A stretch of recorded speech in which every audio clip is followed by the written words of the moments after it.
So Sean, I'm a real big wrestling fan. One of the dudes that I love is The Undertaker. And The Undertaker, huge MMA fan. He brought a lot of those moves to the wrestling ring. He was one of the first ones to wear the gloves, like out as The Undertaker. And one of the questions he gets is people ask him, you know, when he was coming up in the 70s and 80s, MMA wasn't as big. And he's like, well, if I was coming up now, I wouldn't have done professional wrestling. I probably would have gotten to the octagon. So I'm going to ask you the same thing, switching it up. If you were born in this era, would you have gone the MMA route or would you have stood out with football? So I grew up in Prince George's County, Maryland. So my uncle, professional boxers, we had championship boxers coming around the neighborhood as I was growing up. I mean, I would see him all. I would see Riddick Bowe and coming down all the time, and Sugar Ray Leonard's gym in Palmer Park, Maryland, was not too far from me. So I was around boxers all the time. So I already had that in me to do anyway, to fight. That was I grew up fighting. It was just a part of our culture in the first place. But what I would have done now is when I retired, I would have still played football. I would have still, because that was where my heart was. I would have played football. But what I would have done, if it's now, is I would have retired and went straight into training for like full time. And when I came out and I retired, they wasn't paying guys like they are now. You know, I remember I was talking to this was probably like in 2014, 15 or 16, and I almost working on a deal with Bellator to fight, and they just wouldn't come up on the number. And I said, I was trying to tell them, I was like, guys, we can go pay-per-view right away. You know, we can go against another athlete, freak show against a WWE guy.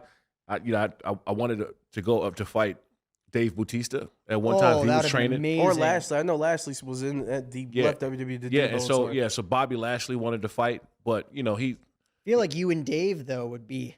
Yeah, I thought it would have been body type wise. I feel like they're very similar. And he had just came off of having a fight in Russia, so I think the only thing it was a couple of things that stopped that. He was, I think, starting to shoot in the Galaxy. It was like in 2016 or something like that. He started shooting Garland in the Galaxy, so he was doing the movie stuff. I don't think his heart in time was really invested into fighting and training, even though he was still training. So I wanted to fight then. They just didn't want to pay me what I was looking for. And now, if what I was asking for, it's a guarantee.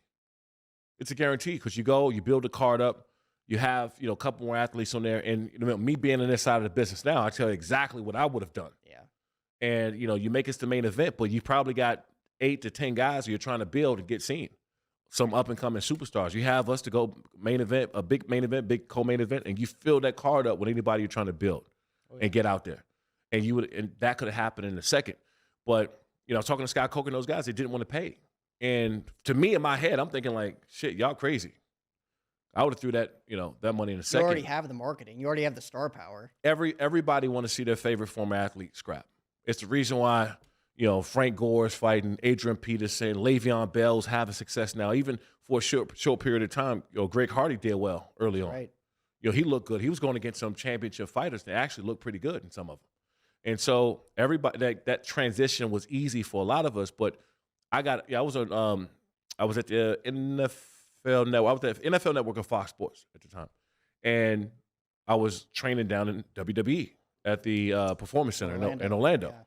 And so we were trying to work everything out where I go spend time. I can still do my hosting jobs, but I can also go and work and do some stuff with the WWE still. And so and train behind the scenes and get ready for NXT because that was going to happen. And the funny thing about that is I was like this close from signing with WWE. Like that was a lock that was going to happen. And I was down there. I was with my publicist, Denise White. I was with from EAG. She came down there with me, and so I was seeing everybody cut their promos. And this was like when everybody who's a superstar now, they were just going through the pipeline, trying to make their way up at NXT or doing house shows or whatever it was. And at about 60 of the wrestlers, the talent out there, and they were all cutting their promos in front of everybody. And so I'm sitting back there for 2 hours. And I'm sitting back there for 2 hours, and I'm tapping my publicist and said, "Hey, let's get out of here. What are we doing here?" And right as I'm about to get up, Dusty Rhodes. He said, I bet you didn't think I was going to do this, but 56, bring your ass on down here. I said, oh, shit. Yeah, that's Dusty. So I'm That's like, the American dream. That's so like that's this Dusty Rhodes. What are you going to do? Mm-hmm. And I'm in the back, and I got 25 seconds of walking, 20 seconds of walking. And I got to figure out, I didn't rehearse anything.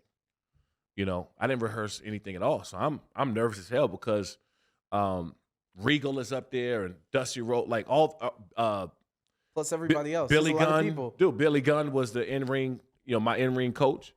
And so I'm sitting there and I'm like, oh shit, I gotta figure this thing out. I only got 20 seconds from where I was walking from until the front. And so I just jumped into character and I just started ripping on everybody there because I seen everybody's promo.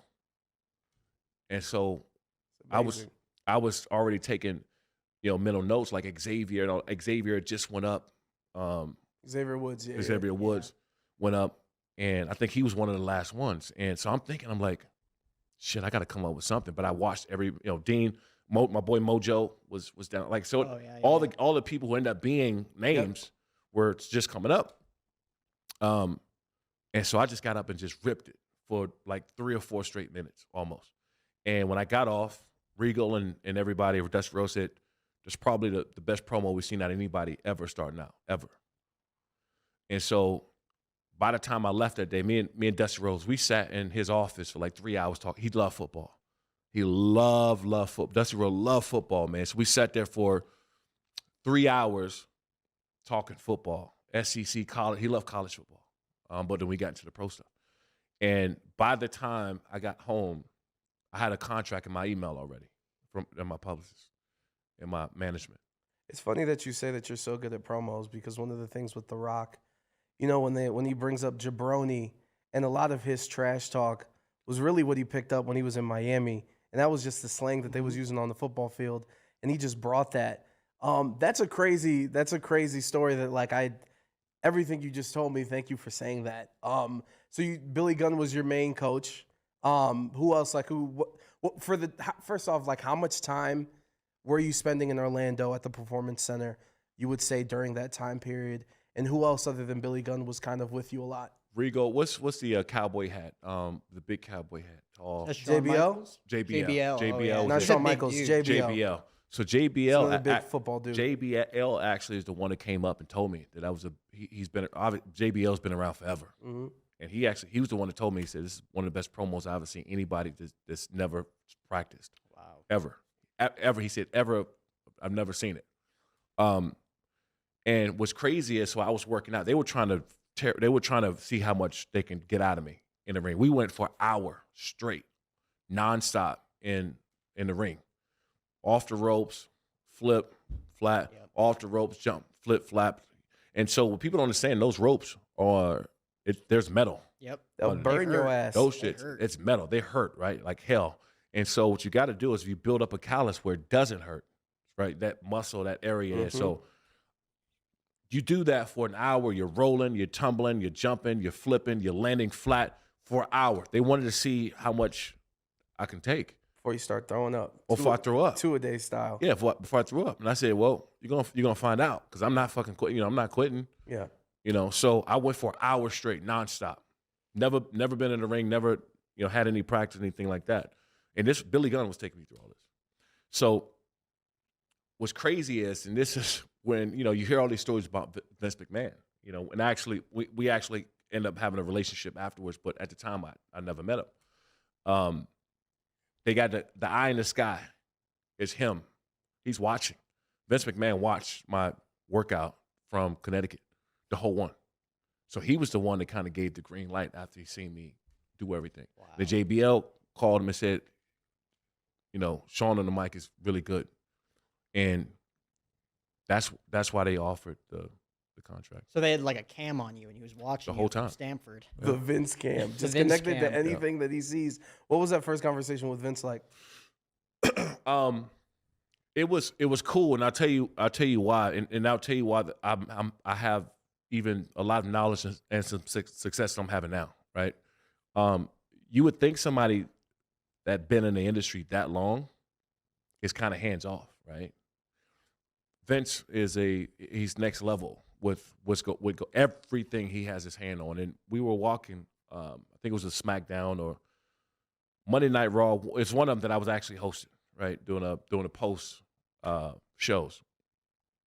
But I was there early. I wanted to meet everybody, meet the production, meet everybody, and kind of go around. That's I always show up super early.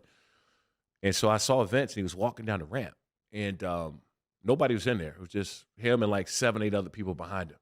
They were all walking down the ramp, and then Vince looked up, and it was like this light bulb that was like faced the other direction. Mm-hmm. And he looked up, and he was like, "Hey," he tapped the guy that was behind him. I forgot who it was. Tapped the guy behind him, said, "Hey, fix." I'm like, "There's 1,000 lights in there." I'm like, Micromanager. yeah, and I was like, "What?" I said, first of all, how do you even see it in the first place? But to be that involved, and so I started spending some time with him, and he's next level when it comes to a lot of that. And I actually learned a lot from Vince McMahon being around him, because it was nothing that he didn't do. Nothing he didn't have his hands on. He wouldn't ask you to do anything that he wouldn't do himself. He did everything right. He had his hands on every single thing that moved. And he basically told me like that's what you have to do to have that type of success. And from that point on, that's what I did. Nothing happened around me that I wouldn't do.